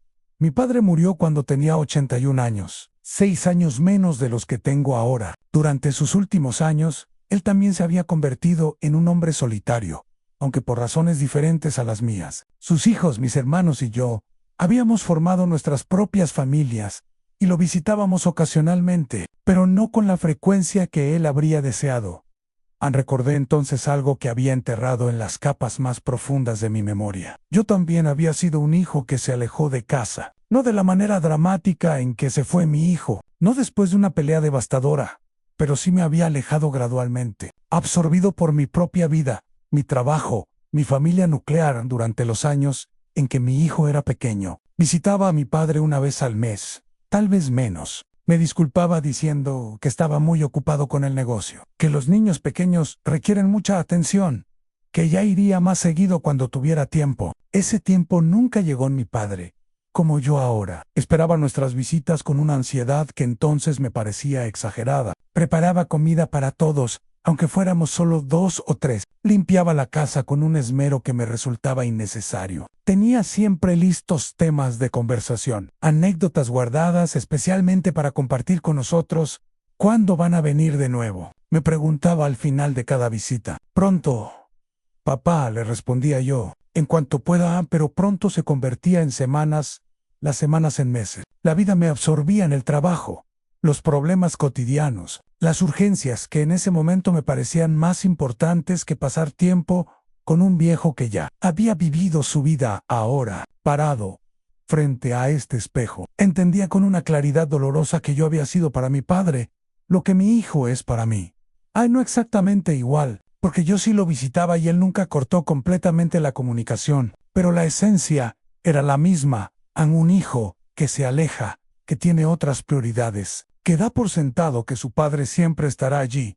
Cuando finalmente decida que tiene tiempo para él, mi padre murió esperándome, como yo ahora espero a mi hijo. Murió con la esperanza de que yo vendría más seguido, de que pasaríamos más tiempo juntos, de que le daría la oportunidad de conocer mejor a su nieto. Murió sin haberse quejado nunca abiertamente de mi ausencia, pero también sin haber recibido todo el amor y la atención que merecía en sus últimos años.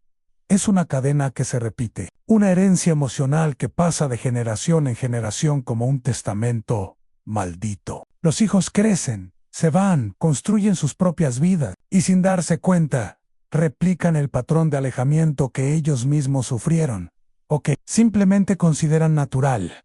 La diferencia es que mi alejamiento de mi padre fue gradual, no traumático. No hubo peleas, no hubo rupturas definitivas, solo una lenta erosión de la cercanía, un distanciamiento que se normalizó hasta volverse invisible. Mi hijo, en cambio, cortó de tajo, como quien amputa un miembro infectado, Pero el resultado para el padre que espera es el mismo en la soledad. La sensación de que el amor que diste durante décadas no fue suficiente para mantener cerca a la persona que más amas en el mundo.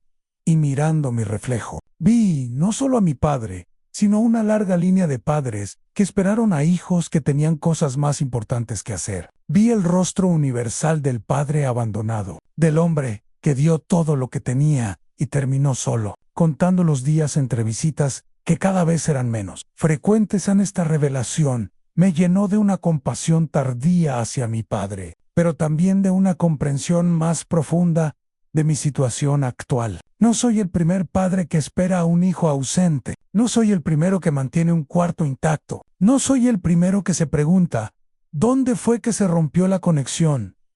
Soy un eslabón en una cadena generacional de padres, solitarios y de hijos que huyen. Una cadena que tal vez comenzó hace generaciones, con mi abuelo esperando a mi padre, con mi bisabuelo esperando a mi abuelo. Una repetición infinita de la misma historia de amor no correspondido entre generaciones.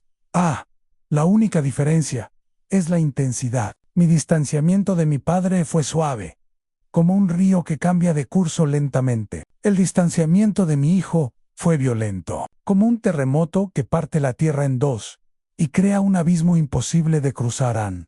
Pero en el espejo veo que ambos tipos de alejamiento producen el mismo resultado. Hay un padre viejo que espera, que cuenta los días, que mantiene viva una esperanza que tal vez sea solo una ilusión necesaria para sobrevivir. El testamento emocional. Ayer terminé de escribir mi testamento legal, con la ayuda del abogado, pero hoy he decidido escribir algo mucho más importante, y mi testamento emocional no es un documento que vaya a tener validez ante ningún tribunal.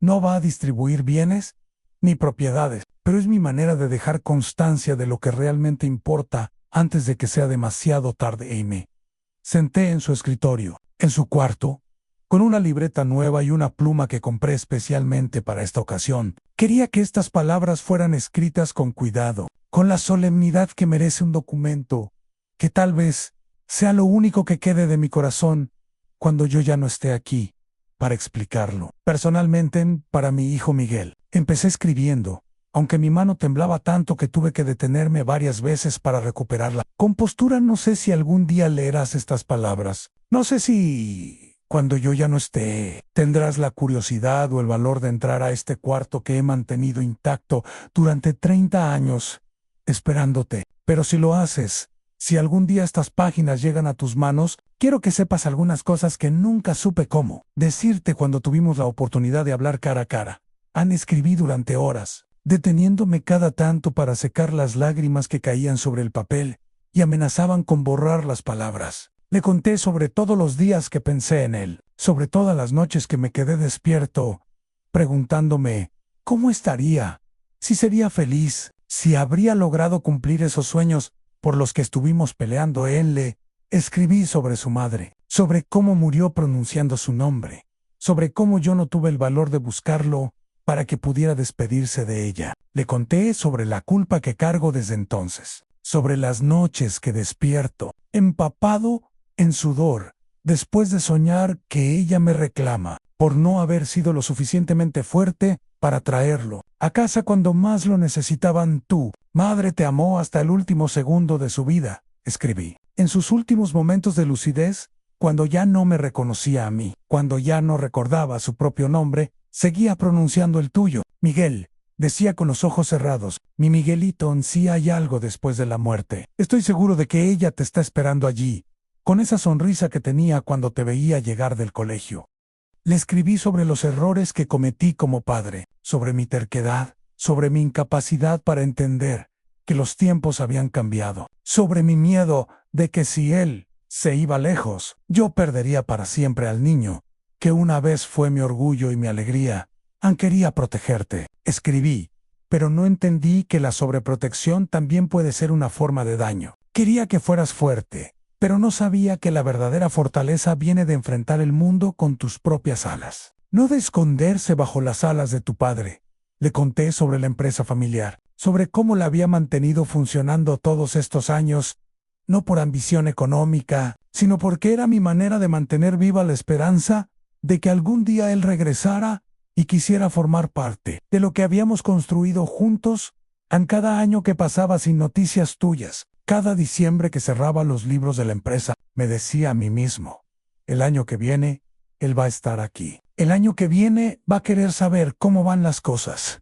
Mantuve empleados que podría haber despedido. Conservé contratos que podría haber cancelado. Todo porque no quería que cuando regresaras, encontraras que había dejado morir el sueño que una vez tuvimos de trabajar. Juntos escribí sobre el dinero que había ahorrado para él, para sus hijos, para el futuro de una familia que yo no conocía, pero que amaba por ser parte de él. Apartado dinero para la educación de mis nietos, escribí. No sé cómo se llaman, no sé qué edad tienen, exactamente. No sé si son niños o niñas, o ambos, pero sé que son tus hijos. Y eso los convierte automáticamente en lo más importante del mundo. Para mí ese dinero está en una cuenta especial, esperando el día en que tú decidas que su abuelo puede ser parte de sus vidas, pero la parte más difícil de escribir fue la confesión de mi arrepentimiento más profundo.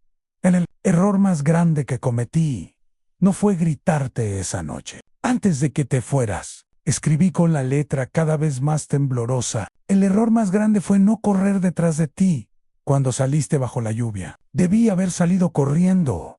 Debí haberte alcanzado en la esquina. Debí haberte abrazado y haberte dicho que podías irte, que podías conquistar el mundo, que podías ser lo que quisieras ser, pero que siempre ibas a tener un hogar al cual regresar.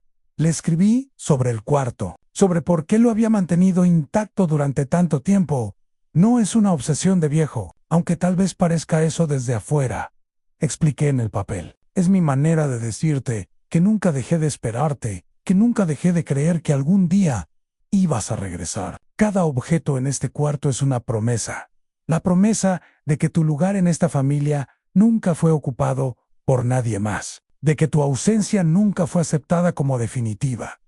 Terminé el testamento emocional con las palabras más importantes que he escrito en mi vida. Si algún día estas palabras llegan a ti, quiero que sepas que te perdono todo lo que creas que necesita perdón, y espero que tú puedas perdonarme todo lo que yo necesito que me perdones. No importa cuántos años hayan pasado, no importa qué tan diferente seas ahora del joven que se fue de esta casa, no importa si tienes canas o arrugas, o si ya no te gusta el fútbol, sigue siendo mi hijo, sigue siendo la persona que más he amado en este mundo, sigue siendo la razón por la cual valdría la pena haber vivido todos estos años, si pudiera abrazarte una vez más. Guardé el testamento emocional en el cajón del escritorio de su cuarto, junto con las pocas cartas que él me escribía cuando era niño y se quedaba en casa de sus primos durante las vacaciones. Es mi legado más importante, más valioso que la casa, más significativo que el dinero, más duradero que cualquier objeto material. Es mi corazón convertido en palabras, mi amor traducido en confesiones, mi esperanza cristalizada en papel y tinta. Es lo único que puedo dejarle que realmente valga la pena. La certeza de que fue amado incondicionalmente por alguien en este mundo, aunque ese alguien no haya sabido cómo demostrárselo cuando más lo necesitaba. La esperanza que no se rinde a pesar de todo lo que he vivido, de todas las desilusiones acumuladas, de todos los años que han pasado sin una sola señal de que él recuerde mi existencia. Hay algo en mí que se niega a rendirse. Tal vez sea ingenuidad de viejo, tal vez sea necedad, tal vez sea esa obstinación que mi esposa siempre decía que era mi defecto y mi virtud al mismo tiempo. Pero creo, contra toda lógica y contra toda evidencia, que el amor verdadero no tiene fecha de vencimiento. He leído en libros, he escuchado en programas de radio, he visto en las pocas películas que veo por televisión, que el amor de padre es diferente a cualquier otro amor, que no depende de la reciprocidad para mantenerse vivo, que no necesita alimentarse de correspondencia para seguir creciendo. Es un amor que existe por sí mismo, que se sustenta en su propia razón de ser. Amar por sí. Amar porque no se puede hacer otra cosa. Durante estos 30 años, he tenido muchas oportunidades de rendirme. Momentos en que la lógica me decía que era hora de aceptar la realidad, de empezar el duelo por un hijo que estaba vivo pero perdido para mí, a momentos en que la gente me insinuaba, con la mejor intención, que era jurado seguir adelante, de hacer mi vida, de aceptar que algunas cosas no tienen solución.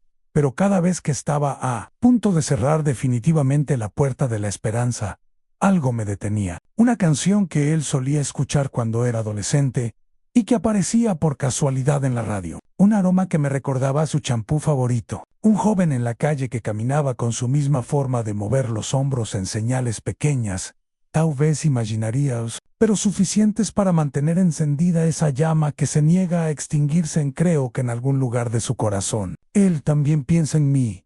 No puedo aceptar que 30 años sean suficientes para borrar completamente 22 años de vida compartida. No puedo creer que todos esos desayunos de domingo, todas esas noches que pasé despierto, cuando tenía fiebre, todos esos partidos de fútbol que jugamos en el patio, todos esos consejos que le di, todos esos abrazos que nos dimos, hayan desaparecido sin dejar rastro en su memoria.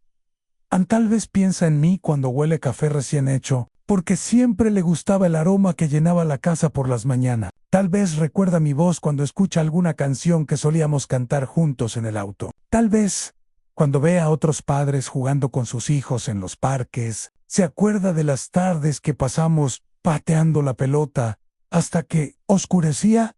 Creo que la nostalgia es más fuerte que el resentimiento, que el tiempo tiene la capacidad de suavizar las heridas más profundas, que los hijos, por más lejos que se vayan, nunca olvidan completamente a quienes les dieron la vida. He conocido historias de reconciliaciones que parecían imposibles, familias que se reunieron después de décadas de silencio, padres e hijos que se abrazaron después de años de no hablarse, abuelos que conocieron a sus nietos cuando ya no esperaban hacerlo.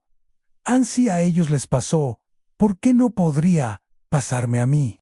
Mantengo la esperanza, porque es lo único que tengo, pero también porque siento que es lo único que vale la pena tener. Una vida sin esperanza es una vida que ya terminó, aunque el corazón siga latiendo. Y yo no estoy listo para que mi vida termine hasta que no haya agotado todas las posibilidades de volver a ver a mi hijo.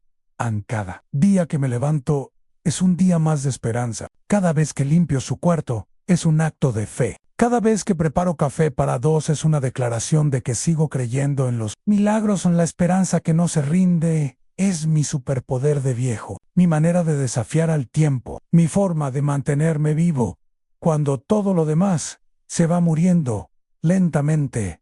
Algunos dirán que es patético, que un hombre de 87 años debería ser más realista, más práctico, más resignado, pero yo prefiero ser un viejo esperanzado que un viejo amargado. Prefiero mantener viva la posibilidad del reencuentro que aceptar la certeza de la soledad definitiva, porque creo, con una fe que no necesita pruebas, que algún día él va a recordar que hay un padre que nunca dejó de esperarlo, que algún día la madurez le va a traer la sabiduría de entender que los padres también son humanos, que también cometen errores, que también merecen perdonen. Y ese día, cuando por fin suene el timbre de esta casa, y sea él quien esté del otro lado de la puerta, yo voy a estar aquí, esperándolo, como he estado esperándolo todos estos años.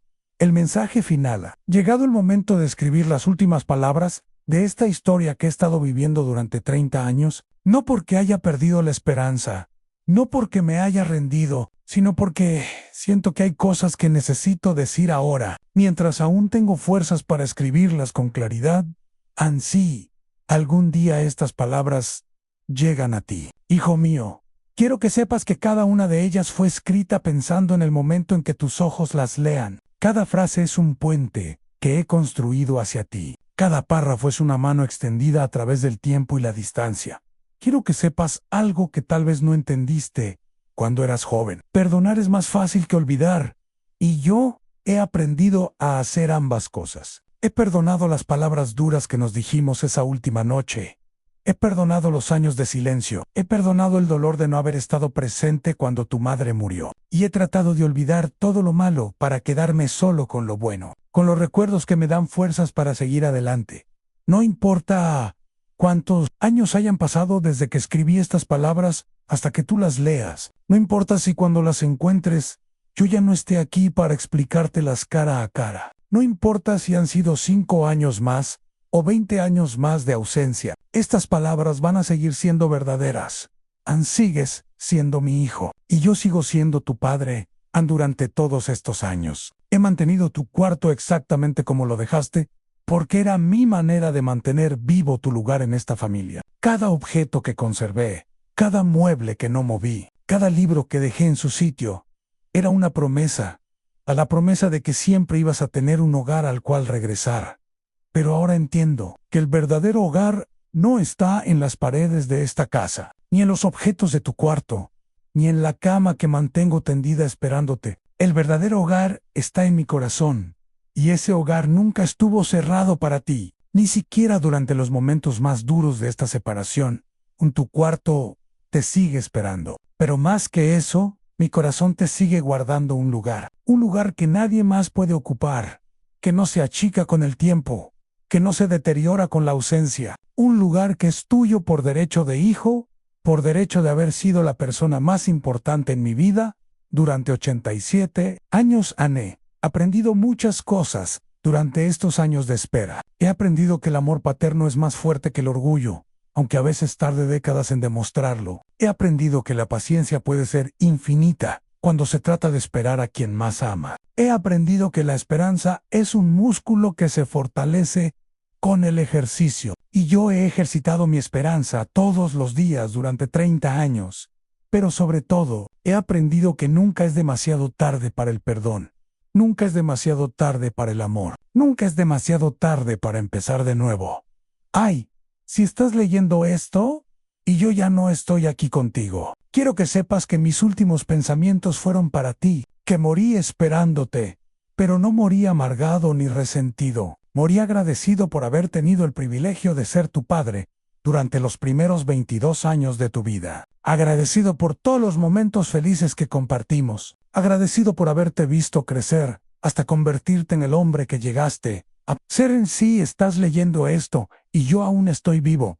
Entonces, tal vez no sea demasiado tarde. Tal vez todavía podamos sentarnos a tomar café en la cocina de esta casa. Tal vez todavía puedas contarme sobre tu vida, sobre tu esposa, sobre mis nietos. Tal vez todavía puedas mostrarme las fotos que no he visto, las historias que no he escuchado, los momentos importantes de tu vida, de los que no he sido parte.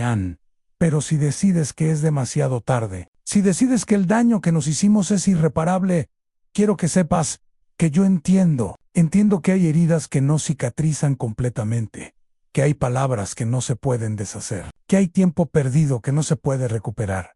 Solo te pido una cosa, que no cargues con culpa por las decisiones que tomaste. Tenías derecho a irte.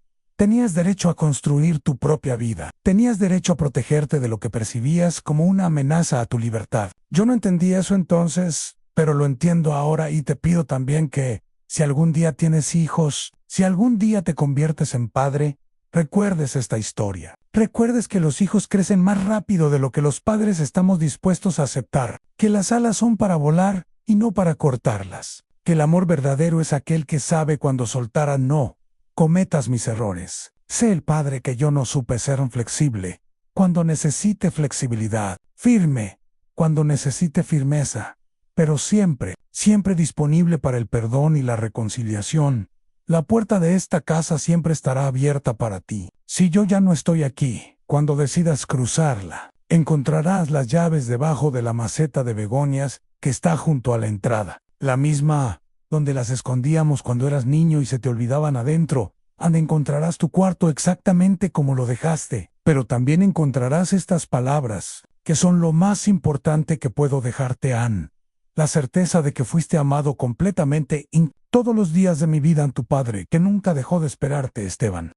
Él retornó 6 meses después de que don Esteban terminara de escribir su historia. A Miguel Rodríguez se detuvo frente a la casa de su infancia con el corazón latiéndole tan fuerte que pensó que se le iba a salir del pecho. Llevaba en sus manos un ramo de flores blancas y una caja de cartón llena de fotografías que había estado guardando durante años sin atreverse a mirar. La casa se veía más pequeña de cómo la recordaba, más vieja, con la pintura descolorida y el jardín menos cuidado, pero era la misma casa donde había crecido, donde había aprendido a caminar, donde había tenido su primer día de colegio, donde había celebrado todos sus cumpleaños hasta los 22 años. Ann caminó lentamente hacia la entrada, cada paso cargado con el peso de 30 años de ausencia. Al llegar a la puerta, vio la maceta de begonias que su padre mencionaba en las últimas páginas del testamento emocional, que había encontrado sobre el escritorio de su antiguo cuarto, porque había llegado tarde. Una semana tarde, había muerto en su sueño un martes por la mañana, y Miguel se había enterado por casualidad cuando un antiguo compañero de universidad lo llamó para darle el pésame, asumiendo que él ya lo sabía. El funeral había sido pequeño. Solo algunos vecinos, empleados de la empresa familiar, y don Roberto el cartero, que lloró, como si hubiera perdido a un hermano. Miguel llegó cuando ya estaba todo terminado, cuando su padre ya descansaba en el cementerio del pueblo, junto a su madre. Tal como había pedido en su testamento legal, la casa le había quedado a él, por supuesto. Y cuando entró por primera vez en 30 años, lo primero que hizo fue subir las escaleras hacia su antiguo cuarto. Lo encontró exactamente como lo había dejado Han, la cama tendida, los libros ordenados, la ropa limpia en el armario, el balón de fútbol desinflado en la esquina. Pero también encontró algo que no esperaba: cuadernos llenos de cartas que nunca fueron enviadas, fotografías suyas de diferentes épocas organizadas cronológicamente, y ese testamento emocional que lo había hecho llorar durante horas.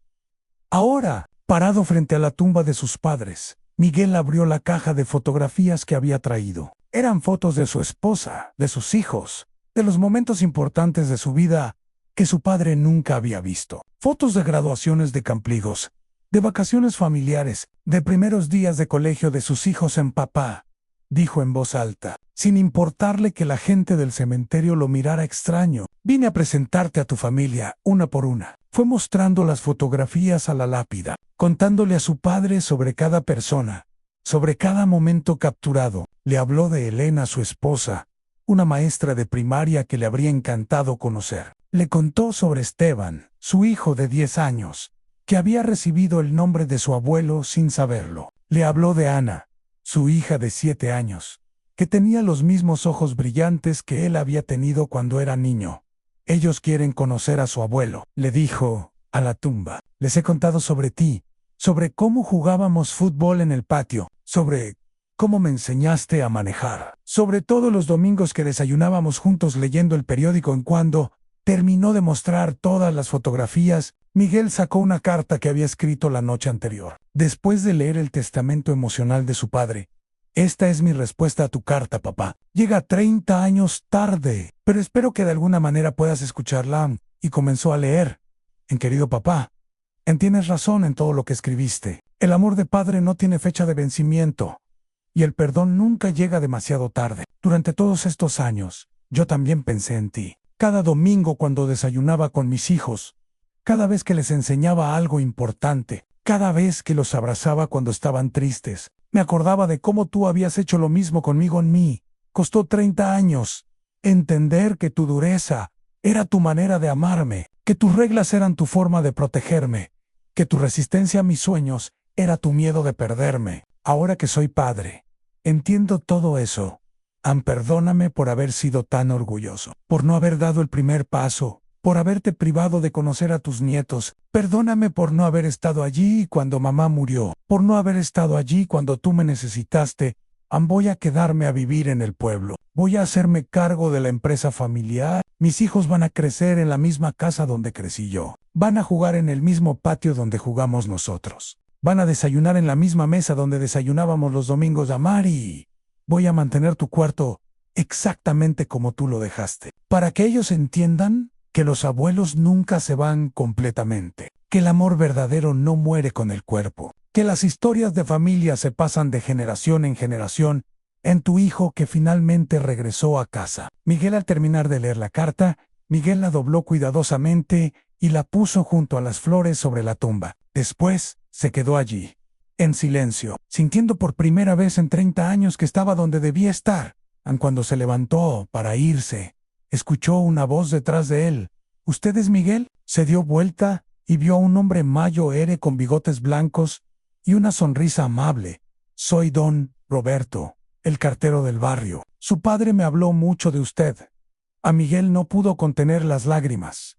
Él nunca perdió la esperanza, continuó don Roberto. Hasta el último día, cada vez que yo pasaba por su casa, salía al jardín, esperando que yo le trajera noticias suyas. Era un buen hombre. Su padre, un hombre que sabía amar, lo sé, logró decir Miguel. Ahora lo sé. A don Roberto le puso una mano en el hombro. Igual que había hecho con su padre tantas veces. Han bienvenido a casa, Miguel. Su papá ya no está aquí para decírselo, pero yo sé que estaría muy feliz de que haya vuelto. Y Miguel supo que era verdad. Supo que aunque hubiera llegado tarde para el reencuentro con su padre, no había llegado tarde para honrar su memoria, para ser el hijo que su padre había esperado durante 30 años, para darles a sus propios hijos el abuelo que se merecían. Aunque fuera solo en historias y recuerdos, la puerta siempre había estado abierta. Solo había tomado 30 años darse cuenta. Por eso, si tienes un padre, una madre, un abuelo, no los obligues a guardar tu ausencia en un cuarto cerrado. Abre la puerta hoy, Porkmanana. Puede ser tarde, pero si ya es tarde, si ya no están aquí para recibir tu regreso, recuerda que el amor verdadero trasciende la muerte y que nunca es demasiado tarde para honrar la memoria de quienes nos amaron incondicionalmente. En fin.